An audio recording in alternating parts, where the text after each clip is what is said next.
এক, আগামী 3 জুলাই রূপগঞ্জের সমস্ত মসজিদে সম্মানিত খতিব সাহেব মসজিদের জুমার আলোচনার মাধ্যমে বাউল সম্প্রদায়ের ধর্মবিশ্বাসী তাদের সমস্ত কার্যক্রম সম্পর্কে সাধারণ মুসলমানদেরকে সতর্ক করবেন।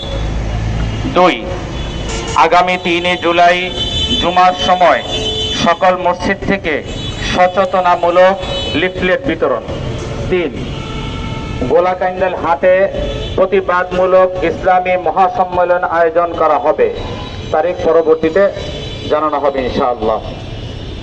রূপগঞ্জ সকলের পক্ষ থেকে প্রশাসনের নিকট রূপগঞ্জবাসীর দাবি, কলিবুদ্দিন শাহ মাজার সহ রূপগঞ্জের সকল মাজারে প্রশাসন কর্তৃক হিসাব নিরীক্ষণ ওরসের নামে যে সমস্ত অসামাজিক কার্যক্রম যেমন মাদক, নারী পুরুষ অবাধ মেলামেশা সহ সকল কার্যক্রম বন্ধের দৃষ্টি আকর্ষণ করছি।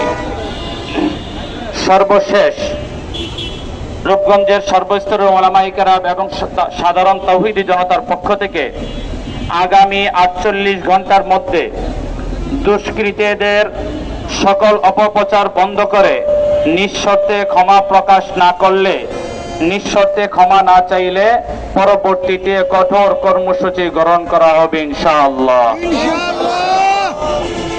আখিরু দাওয়ানা আলহামদুলিল্লাহি রাব্বিল আলামিন।